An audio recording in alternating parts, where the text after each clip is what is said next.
Meu nome é Mila Thompson, e ao longo da vida, fui chamada de muitas coisas, ambiciosa, fria, intimidadora. Mas aquela prima esquisita do interior? Essa era nova. Aconteceu numa tarde de domingo, dentro de uma mansão banhada pelo sol, escondida nas colinas. Era a festa de noivado da minha irmã, Marcy. O champanhe fluía livremente, violinos tocavam ao fundo e cada canto da casa sussurrava sobre dinheiro. Cheguei 10 minutos antes do horário, vestindo uma blusa de seda rosa e saltos que haviam pisado mais em salas de reunião do que em casamentos. Ninguém me cumprimentou. Marcy me avistou perto dos aperitivos e me deu um sorriso forçado. Você veio? Ela perguntou, como se eu tivesse confirmado presença para um tratamento de canal. Seu noivo, Peter, se aproximou momentos depois, passou o braço em volta da cintura dela e perguntou, essa é sua prima, a do interior? Em seguida, virou-se para a multidão, ela é meio que a artista excêntrica da família. Eu não pisquei. Apenas sorri e tomei um gole da minha bebida até que uma voz mais grave cortou o tilintar dos copos. Você disse Thompson? Um homem mais velho se virou lentamente da lareira, cabelos prateados, terno impecável, olhos estreitos fixos em mim. Como em Thompson Investments. E, assim, a atmosfera na sala mudou por completo. Marcy e eu não crescemos como irmãs de verdade. Compartilhávamos uma mãe e um corredor, nada muito além disso. Ela era filha do meu padrasto, nascida em um mundo onde tudo o que ela tocava era elogiado. Eu, por outro lado, era filha de um homem sobre quem ninguém jamais falava, muito menos minha mãe. Crescendo, aprendi cedo a manter a cabeça baixa. Eu não era o tipo de criança que tinha fotos emolduradas na lareira ou um lugar reservado na primeira fila em recitais escolares. Marcy tinha aulas de balé e festas de aniversário com pôneis. Eu tinha um passe de ônibus e uma lista de tarefas grudada na geladeira. Não que ela fosse cruel, não no começo. O problema é que ela nunca me notava. Nem quando eu tirava notas máximas nos exames, nem quando fui para a faculdade com uma bolsa de estudos, e certamente não quando comecei minha própria empresa do zero, apenas com empréstimos estudantis e pura determinação. Ela existia em um universo onde eu era invisível ou inconveniente. E nossa mãe? Ela não facilitava as coisas. O amor dela era seletivo, performático, algo que você tinha que conquistar por meio de obediência ou conveniência. Lembro-me de uma vez, no ensino médio, Marcy foi pega roubando um batom. Minha mãe ligou para o gerente da loja e, de alguma forma, conseguiu que as imagens de segurança fossem apagadas. 2 semanas depois, perdi o horário de volta para casa por 15 minutos e tive meu telefone confiscado por um mês. Sempre foi assim. Quando cheguei aos 30 anos, tínhamos passado quase uma década sem nos falar. A última vez foi uma ligação apressada de Natal, daquelas que terminam com diga olá para a mamãe e um tchau antes que você possa responder. Eu não esperava um convite para a festa de noivado dela. Quando chegou, presumi que fosse um engano ou uma obrigação por parte da nossa mãe. Ainda assim, uma parte de mim apareceu. Talvez por curiosidade, talvez porque um pequeno canto do meu coração quisesse acreditar que as coisas poderiam ser diferentes. Mas no momento em que entrei naquela casa e senti os olhares, o tipo de olhar reservado para algo arrastado para dentro, não convidado, eu soube que Marcy não havia mudado. Nem nossa mãe, que me deu um beijo no ar na porta e disse, tente não tornar as coisas estranhas, querida. Estranho. Essa era a palavra que ela usava para minha própria existência. Observei Marcy flutuar pela sala em seu vestido lilás, impecável e composta, seu anel de diamante brilhando a cada brinde com champanhe. Peter, o noivo dela, era igualmente polido, alto, confiante, o tipo de homem que sabia como encantar um ambiente e se tornava frio a portas fechadas. Quando ele se aproximou de mim, não foi para me dar as boas-vindas, foi para me controlar. Dissemos a todos que você era prima da Marcy, ele murmurou em voz baixa. É mais simples, menos explicações. Levantei uma sobrancelha. Mais simples para quem? O sorriso dele se apertou. Para a família. Lá estava. A velha e familiar mensagem, fique no seu canto, seja pequena, não ocupe o espaço que não lhe foi dado permissão para ocupar. Eu quase ri. Quase. Mas então ouvi a voz do Sr. Louis Robinson, pai do noivo, cortando a sala como um bisturi, perguntando sobre meu sobrenome. Aquela palavra, Thompson, o havia parado no meio do caminho e, pela primeira vez em anos, alguém olhou para mim não com pena ou desprezo, mas com medo. Você pensaria que, depois que Louis Robinson falou, outra pessoa poderia intervir, perguntar quem eu era, oferecer uma bebida, talvez até pedir desculpas pela etiqueta de prima esquisita. Mas a sala fez o que salas assim sempre fazem, fingiu que nada aconteceu. A conversa recomeçou, Marcy riu um pouco mais alto, Peter a puxou para apresentar um primo de Atlanta, e eu fiquei ali com minha taça de champanhe intocada, invisível novamente. Apenas Louis continuava olhando, calculando. Ele não se aproximou de mim, ainda não, mas eu o vi falando com alguém, seu assistente, eu presumi, que imediatamente pegou um telefone e começou a pesquisar. Movi-me em direção ao pátio dos fundos. O ar frio de novembro era melhor companhia do que a tensão lá dentro. Eu quase havia chegado aos degraus quando ouvi saltos atrás de mim. Mila, Marcy chamou, como se estivesse arrastando meu nome pela língua. Não sabia que você viria. Eu confirmei presença, eu disse, sem me virar. Há 3 semanas. Sim, bem, ela suspirou. Eu imaginei que você mudaria de ideia. Você é sempre imprevisível. Essa era a palavra dela para mim. Não resiliente, não independente, mas imprevisível. Acho que Peter lidou bem com as coisas, não acha? Ela acrescentou. É mais fácil para as pessoas pensarem que você é minha prima. Nem todo mundo entende nossa dinâmica. Você quer dizer a parte em que você finge que não sou sua irmã? Eu perguntei. Ela endureceu. Você precisa ser dramática? Não, eu disse, finalmente virando-me para ela. Mas preciso ser precisa. Ela desviou o olhar, mexendo na bainha da manga. Este dia não é sobre nós, Mila. Por favor, não transforme isso em algo que não é. Nunca foi sobre nós.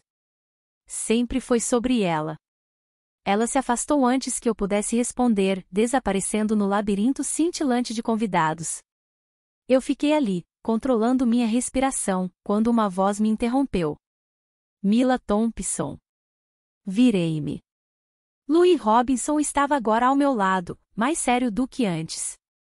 Importa-se se eu perguntar, você é a Thompson da Thompson Investments? Eu não hesitei. Sou a fundadora e sócia-gerente da Thompson Investments, sim. Os olhos dele se arregalaram um pouco, mas ele se recuperou rápido.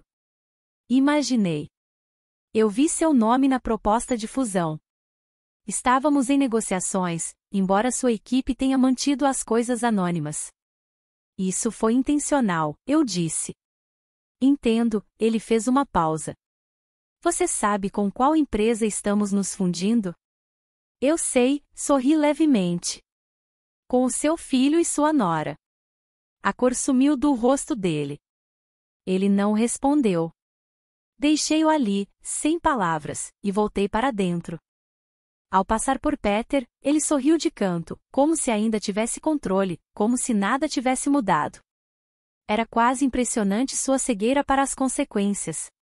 Uma prima que eu não reconhecia inclinou-se para ele e sussurrou, quem é ela, de verdade?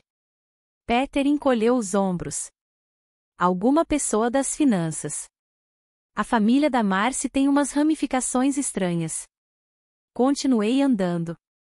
Que eles tivessem seus sussurros, que permanecessem ignorantes por mais uma noite. Porque logo perceberiam que eu não era um galho na árvore de Marcy. Eu era a tempestade vindo para todo o pomar deles. E, pouco antes de chegar à saída, passei pela nossa mãe, reinando perto do piano com 2 tias distantes. Ela mal olhou para cima enquanto eu passava, mas disse uma coisa, em voz baixa e tensa, você sempre tem que fazer tudo sobre você. Eu parei, virei-me apenas um pouco. Não, mãe. Você só odeia quando eu não deixo você fazer tudo sobre você. A mandíbula dela se apertou, as tias se calaram. Continuei andando naquela casa cheia de sorrisos orquestrados e desprezo velado. Eu era a única que não precisava fingir. Não fiquei muito tempo depois disso. Fiz minhas saudações, conversei educadamente com estranhos que não se lembrariam do meu nome e agradeci aos garçons que me olhavam nos olhos por mais tempo do que qualquer outra pessoa na sala. Eu já havia causado o impacto que precisava.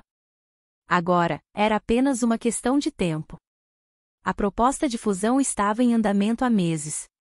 Minha empresa, a Thompson Investments, havia adquirido discretamente 3 subsidiárias em dificuldades das quais a Robinson Group dependia. Era um jogo de longo prazo, estratégico, discreto. Eu não precisava que soubessem meu nome durante as negociações. Eu só precisava que assinassem. O que Louis não havia percebido até me ver em sua casa, tomando seu champanhe, era que a mulher por trás do grupo de investimentos anônimo estava bem ao lado de seu filho o tempo todo. E Peter? Ele nem sequer percebeu. Nem quando Louis o puxou de lado mais tarde naquela noite, nem quando peguei Marcy me observando do outro lado da sala, a confusão se transformando em algo mais feio. Nem mesmo quando seu pai cancelou o restante dos discursos da festa e desapareceu em seu escritório com 3 telefonemas esperando. Na manhã seguinte, recebi uma mensagem do meu associado. A equipe de Louis ligou. Querem acelerar o acordo, mas estão pedindo para você se encontrar pessoalmente. Ele insistiu. Respondi com 2 palavras: semana que vem. Na terça-feira, eu estava sentada em frente a Louis em um escritório com paredes de vidro, com vista para Manhattan. Ele não ofereceu formalidades desta vez. Por que você não contou a ninguém quem você era? Ele perguntou, direto ao ponto. Porque ninguém perguntou, eu disse. A mandíbula dele se apertou. Você deixou meu filho insultá-la. Não, eu o corrigi. Seu filho insultou alguém que ele pensava não ter valor. Isso é diferente. Louis recostou-se, unindo os dedos. Essa fusão é importante para nós. Eu sei, eu disse. Também sei que você tem a alavancagem para mudar os termos. Inclinei a cabeça. Eu poderia, mas não vou. Ele levantou uma sobrancelha. Não estou aqui para punir sua empresa. Estou aqui para fechar um negócio. Mas direi isso uma vez: mantenha seu filho fora de futuras discussões. Ele é arrogante e descuidado. 3 coisas com as quais não negocio. Por um longo momento, ele não respondeu. Então, ele assentiu. Entendido. Na sexta-feira, os documentos revisados foram assinados. Meu nome estava impresso em cada cabeçalho de contrato, em cada transferência de propriedade, em cada cláusula futura. O nome de Peter não estava em lugar nenhum. Naquele fim de semana, recebi outro convite. O chá de panela de Marcy. Recusei. Ela me ligou pela primeira vez em anos. Por que você não me disse o que você fazia? Fiz uma pausa. Você nunca perguntou. Houve um silêncio na linha que se estendeu por muito tempo. Então ela disse: todo mundo está falando sobre você agora. Papai está impressionado. Não estou fazendo isso pelo papai, eu disse. Eu sei, ela sussurrou. Mas ainda assim, é estranho. Sinto que nunca te conheci. Você realmente não conheceu, eu desliguei suavemente. Porque a verdade era que ela nunca tentou. E agora, ela teria que viver com as consequências de construir seu castelo sobre uma fundação que ela escolheu ignorar.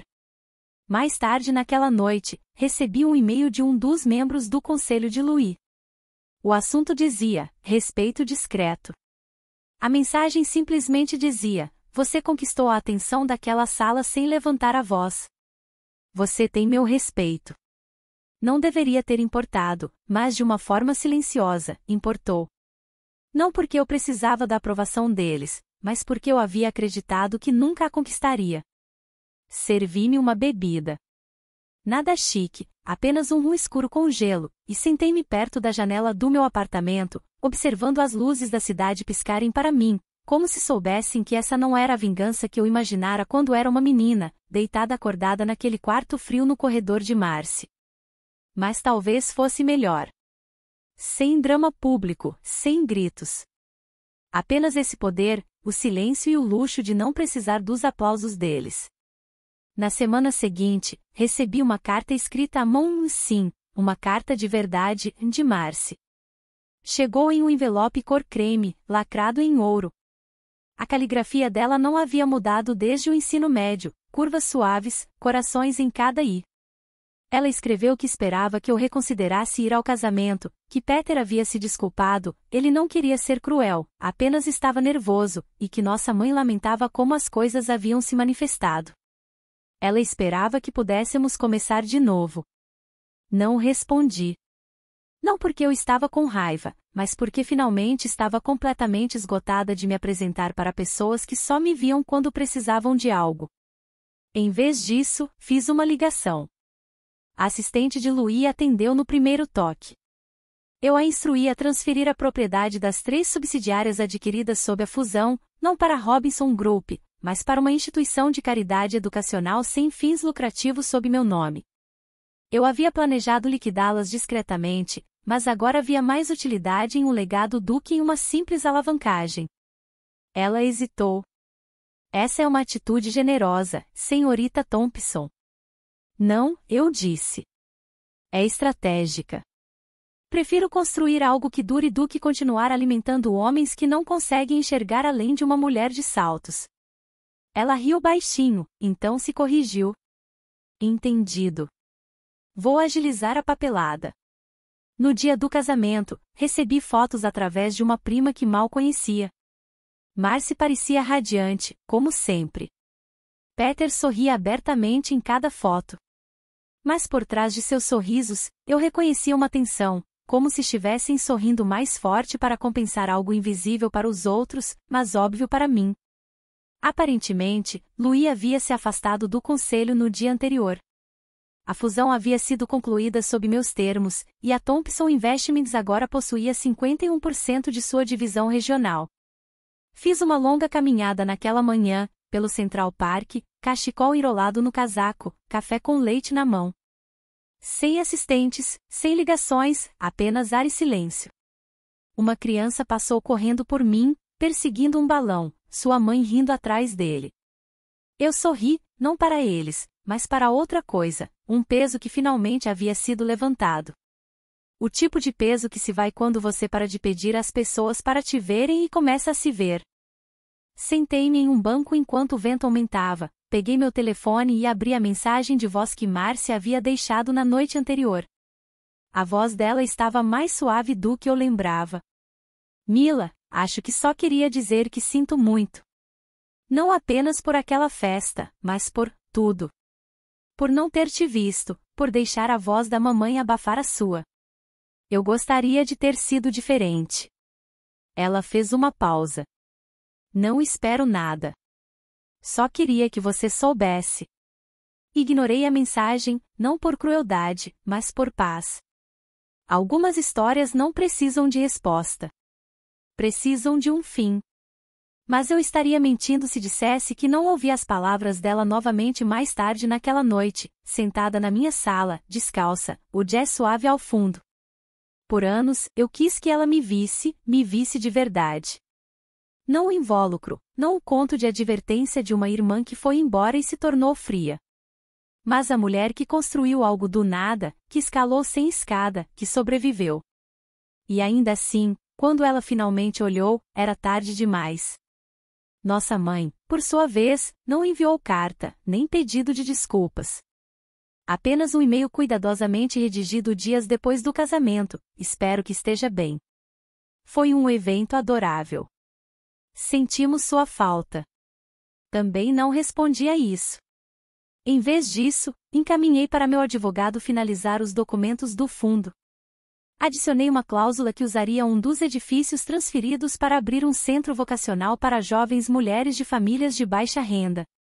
Não apenas bolsas de estudo, mas treinamento de habilidades reais, alfabetização financeira, preparação para a carreira. Uma plataforma de lançamento. Porque se minha família não conseguisse ver o valor no que eu havia me tornado, talvez outra pessoa se beneficiasse da mulher que tive que construir sozinha. Também fiz uma pequena mudança no nome do centro. Chamei-o de Fundação Prima Esquisita. Quando o comunicado de imprensa foi divulgado, os amigos de Márcio compartilharam nas redes sociais, marcando-a repetidamente: essa não é a empresa da sua prima? Uau, sua prima está fazendo um trabalho incrível, que história inspiradora. Você deve estar orgulhosa. Ela bloqueou a maioria deles. E essa era a questão. Não importa o quanto ela tentasse remodelar a narrativa, a verdade já havia se espalhado. Eu não era mais a prima esquisita. Eu era a mulher que reescreveu o final. Não com barulho, não com amargura, mas com precisão. Um mês depois, recebi um cartão de férias de Louis Robinson. Dentro, uma única frase escrita à mão em tinta azul escura: obrigado por nos lembrar com quem estávamos lidando. Não havia assinatura. Nenhuma era necessária. Pendurei o cartão dentro do meu armário do escritório, ao lado de uma foto antiga minha, aos 23 anos, olhos cansados, terno barato, parada em frente ao primeiro prédio que aluguei para minha startup. Naquela época, eu ainda pensava que precisava da mesa deles, da atenção deles, da bênção deles. Agora, eu era dona da mesa. Eu escolhia os assentos. E eu não precisava de aplausos para saber que estava exatamente onde deveria estar. Às vezes, penso no que teria acontecido se Marcy tivesse me apresentado corretamente naquele dia. Se Peter não tivesse me dispensado com um sorriso de escárnio. Se minha mãe tivesse me alcançado em vez de se esconder atrás da perfeição social. Eu teria dado a eles outra chance? Talvez. Mas fico feliz que não o fizeram. Porque a maneira como eles me trataram não foi um acidente. Foi instinto. E instintos, especialmente aqueles construídos na superioridade, raramente mudam sem consequências. E instintos não mudam da noite para o dia. Não falei com Marcy desde a mensagem de voz. Ela não tentou novamente. Talvez esteja esperando o momento certo, ou talvez saiba que não haverá um. E tudo bem. Todos nós temos que viver com as histórias que contamos, aquelas que contamos aos outros e as que contamos a nós mesmos. Ela passou anos dizendo a si mesma que eu era difícil, distante, dramática. Isso tornava mais fácil para ela continuar sendo a favorita, a filha de ouro, a filha que se encaixava. Mas agora o mundo conhecia uma história diferente. E eu não precisava defendê-la. Eu só tinha que vivê-la. Eu finalmente entendi algo que não havia compreendido antes: a redenção nem sempre vem daqueles que te machucaram. Às vezes, ela vem daqueles que estavam observando e escolheram te ver claramente. E no silêncio que se seguiu, sem nada mais para provar, senti algo raro. Não vitória, não poder. Apenas paz. E pela primeira vez em anos, foi maravilhoso. Obrigada por ouvir a história de Mila. Conte nos comentários o que você achou dessa história, vamos adorar ler. Se você gostou dessa história, por favor curta e compartilhe esse vídeo para nos apoiar a trazer cada vez mais histórias inspiradoras, e se inscreva no canal para não perder nenhuma delas. Até o próximo vídeo.